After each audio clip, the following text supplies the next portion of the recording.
Assalamualaikum warahmatullahi wabarakatuh.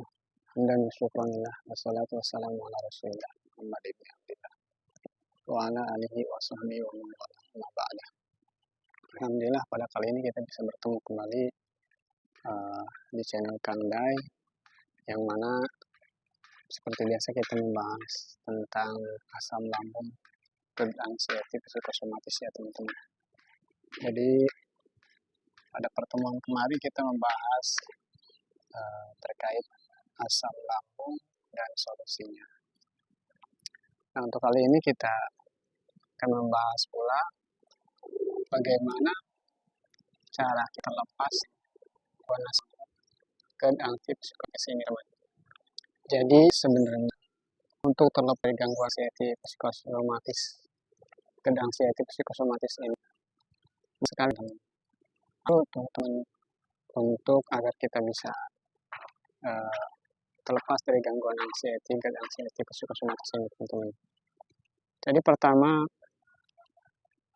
ketika kita terkena asam lambung atau gangguan asam lambung ini, yang kita fokuskan adalah penyembuhan luka pada lambung itu tersebut, teman-teman.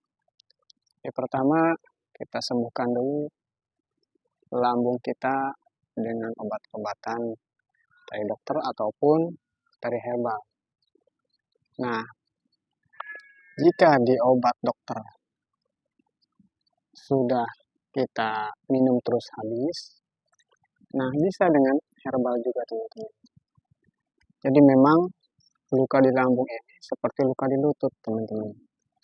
Jadi karena lambung ini sering bergerak dan tidak bisa berhenti, nah disitulah lambung sulit sekali untuk sembuh. Jadi caranya adalah gunakan obat-obat yang berjangka panjang. Jangan menggunakan obat-obat yang berjangka pendek ataupun obat-obatan yang keras, teman-teman. Karena memang sembuhnya lama. Nah, apa obat-obatan tersebut? Banyak sekali, teman-teman. Bisa dengan menggunakan kunyit, bisa menggunakan gamat gold, ataupun apapun itu terbuat dari herbal-herbal yang sifatnya itu untuk menyembuhkan luka. Ataupun dengan seperti tepung tapioka yang dicampur air hangat, terus pakai gula merah boleh. Terus pakai pakai ikan gabus juga boleh. Tapi harus terus-terusan, teman-teman. Harus konsisten. Jadi yang pertama itu ya sembuhkan dulu luka di lambung tersebut, teman-teman. Nah, karena apa? Karena luka di lambung inilah yang menyebabkan sensasi, teman-teman. Sensasi yang sering kita rasakan yaitu sensasi seperti sesak, seperti mual, dan yang lain-lain, teman. Banyak sekali sensasinya. Karena sensasi itulah yang membuat kita cemas. Jika si sensasi tersebut lama sekali sembuhnya. Tapi kalau cepat sembuhnya, insya Allah tidak akan menimbulkan anxiety, teman-teman. Tapi rata-rata untuk yang terkena GERD, anxiety, psikosomatis ini, itu penyembuhannya lama dan menyebabkan kecemasan, teman-teman. Seperti saya. Saya juga dulu seperti itu, teman-teman. Jadi yang menyebabkan gangguan asam lambung psikosomatis ini lama ya karena dari penyembuhannya yang lama. Nah, yang pertama adalah penyembuhan lukanya dulu, teman-teman.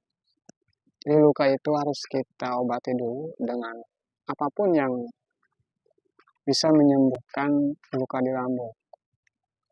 Nah, di tahap inilah pantangan, makanan, dan yang lain-lain itu diwajibkan, teman-teman.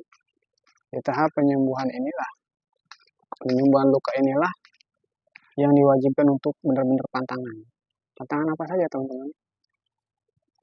Terutama yang makanan atau minuman yang bersifat rasanya itu jelas, rasanya itu tajam. Apa? Kalau makanan seperti sambal, yang asam itu seperti buah-buahan, ataupun apapun makanan yang sifatnya asam. Kalau minum itu seperti bersoda, ataupun kopi, yang sifatnya tajam saja ketika diminum atau dimakan, teman-teman. Nah, ini bisa menyebabkan sensasi. Nah, itu ketika di masa ketika kita untuk menyembuhkan luka di lambung ini, itu perlu pantangan makan-makan seperti ini. Terus apa saja yang dimakan? Makanlah makanan-makanan yang tidak mempunyai rasa tajam. Seperti apa itu? Seperti rebus-rebusan, teman-teman. Ikan pun direbus. Kalau bisa jangan digoreng, dikukus atau di apapun lah.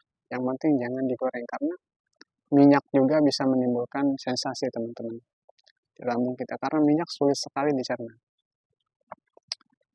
Intinya hindari makanan-makanan yang rasanya tajam.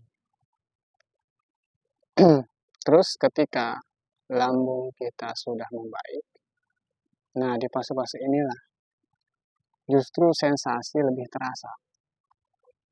Ketika luka-luka kita sudah mau membaik, justru sensasi ini lebih terasa. Seperti apa teman-teman contohnya? Contohnya seperti kita sariawan. Ketika awal-awal kita sariawan di gusi kita, ketika awal-awal kita terkena sariawan, contoh sariawannya terkena sikat gigi ketika kita menggosok gigi. Itu awal-awal biasa saja teman-teman, nggak terasa. Ya intinya nggak terlalu terasa lah. Tapi setelah beberapa hari ketika luka yang ada di gusi kita ini sudah mau sembuh, teman-teman, itu terasa sekali. Terasa sekali teman-teman seperti sakitnya gimana gitu. Tapi itu justru adalah di fase-fase penyembuhan, teman-teman. Nah, begitu pula luka-luka di lambung kita. Ketika lambung kita mau sembuh, itu sensasinya semakin terasa, teman-teman. Jadi, jangan takut, jangan kaget, dan jangan cemas, teman-teman. Karena sensasi itu adalah efek daripada kontraksi yang terjadi terhadap luka yang sudah mau membaik, teman-teman. Nah, setelah itu, teruslah konsisten, pantangan, terus olahraga, makan makanan yang enak di lambung, dan pikiran kita harus berpikir dengan pikiran-pikiran positif, teman-teman. Karena ketika luka kita di lambung belum sembuh, teman-teman, apapun kesetresan ataupun salah makan itu bisa menyebabkan sensasi. Bahkan setelah makan pun kadang-kadang suka menyebabkan atau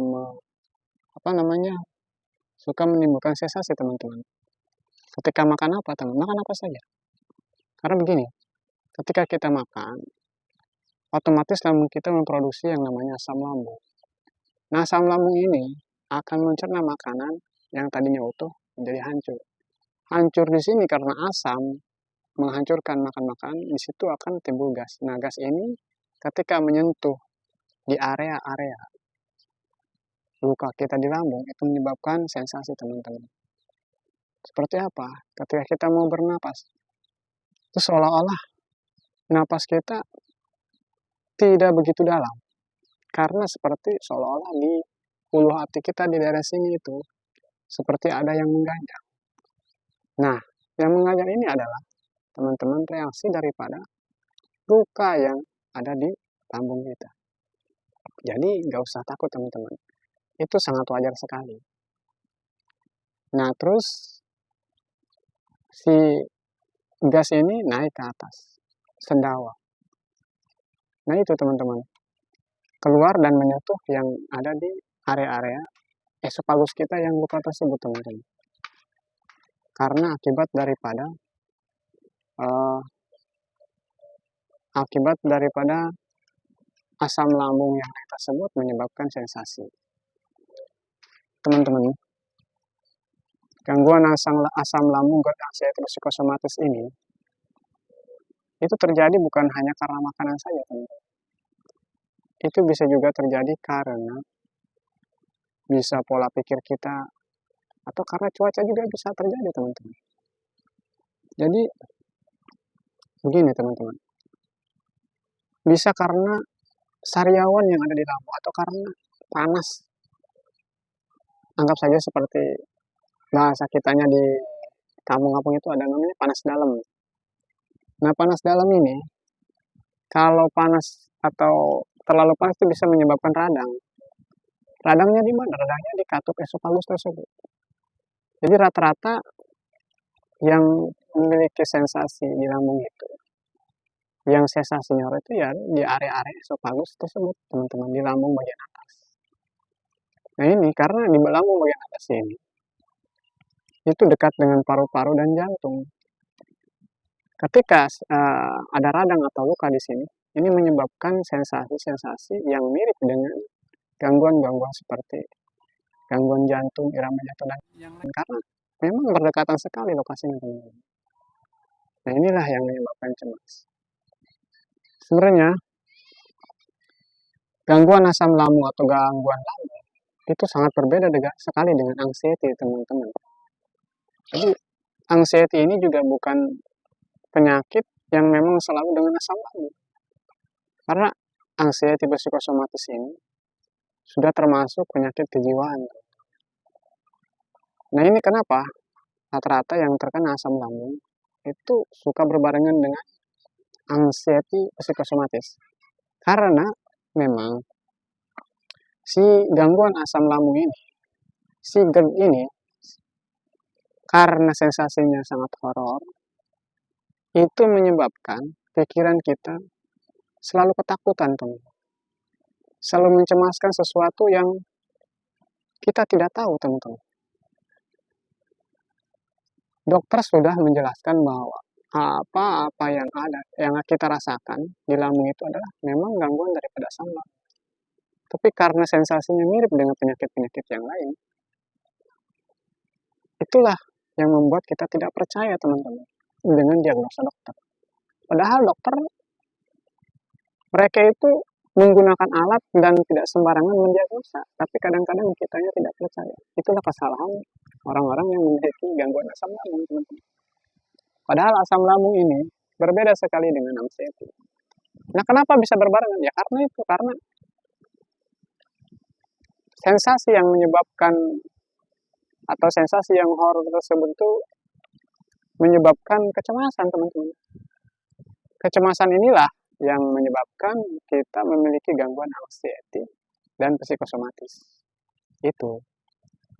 Nah, ketika lambung kita sudah sembuh, penyakit baru yaitu anxiety psikosomatis menyerang pikiran dan perasaan kita, teman-teman.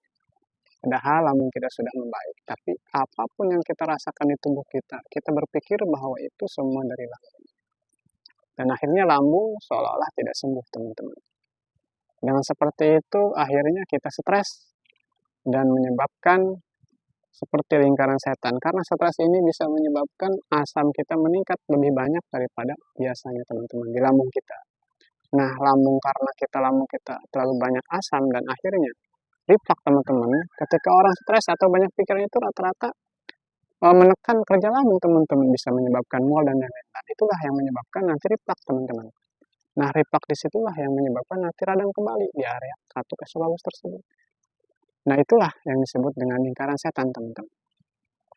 Jadi, ketika kita terkena asam lambung atau gangguan asam lambung, GERD, anxiety psikosomatis ini, yang pertama adalah sambungkan dulu lambungnya, teman-teman, dengan pola makan kita, dengan pola hidup kita, istirahat secukupnya, sesuai dengan anjuran dokter, ataupun dengan anjuran-anjuran para terapis.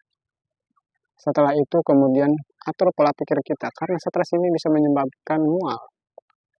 Nah, mual inilah yang menyebabkan asam lambung kita meningkat lebih banyak daripada biasanya dan menyebabkan reflux, teman-teman. Nah, pertama ya adalah untuk itu, sembuhkan dulu lambungnya. Setelah sembuh lambungnya, kemudian kita mulai ke pola pikir kita, teman-teman, dan pola hidup kita. Karena pola makan kita sudah diatur dari awal-awal. Nah, dan harus memiliki motivasi yang kuat dan uh, keinginan untuk sembuh teman-teman. Sebenarnya asam lambung ini bisa sembuh, semuanya bisa sembuh. Yang penting kita harus tahu dulu gangguan ini disebabkan oleh apa dan karena apa. Ketika kita sudah tahu, nah di situ kita bisa mengukur kemampuan lambung kita untuk mencerna. Pelan-pelan saja teman-teman, tapi harus konsisten dan tetap semangat. Karena seiring waktu berjalan, asam lambung atau gangguan asam lambung, anxiety psikosomatis ini akan sembuh teman-teman. Yang penting atur pola makan, pola pikir, dan pola hidup teman-teman. Itu. Nah, ketika kita terkena penyakit apapun teman-teman, atau gangguan apapun teman-teman, cobalah untuk introspeksi diri dan jangan salahkan orang lain.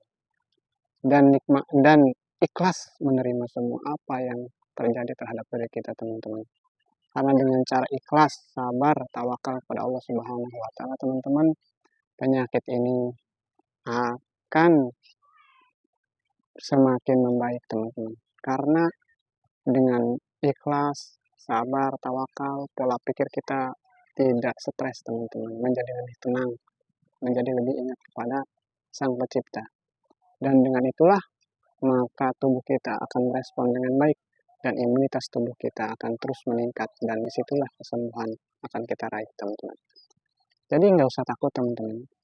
Semua apapun yang kita rasakan saat ini, walaupun seperti badai yang menerjang terhadap kita, tapi yakinlah semua itu akan membaik dan semua itu akan ada hikmahnya dan pasti akan ada balasannya yang lebih baik lagi dan lebih baik lagi teman-teman. Karena pada intinya, pada sejatinya, bahwa apa yang kita rasakan saat ini, kepahitan apapun yang kita rasakan saat ini, akan menghasilkan buah manis nanti di masa depan, dan akan mendapatkan kesuksesan yang tidak kita duga-duga teman-teman. Jadi ketika kita menghadapi cobaan Allah melalui penyakit ini atau gangguan ini, yakinlah setelah ini akan ada kebahagiaan. Begitu teman-teman. Jadi tetaplah optimis, tetaplah konsisten, tetaplah yakin bahwa penyakit atau gangguan asam lambung anxiety psikosomatis ini akan sembuh. Itu pun sama dengan saya dan saya juga pernah merasakan apa yang kalian rasakan teman-teman. Jadi teman-teman tidak sendirian dan teman-teman juga bisa sembuh. Yang penting teman-teman harus tetap optimis, harus tetap konsisten, harus tetap menerima apapun yang Allah berikan kepada kita, pahit, manis, apapun itu.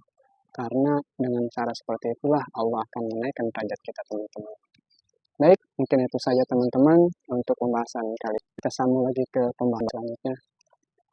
Demikian, kurang dan lebihnya mohon maaf. Assalamualaikum warahmatullahi wabarakatuh.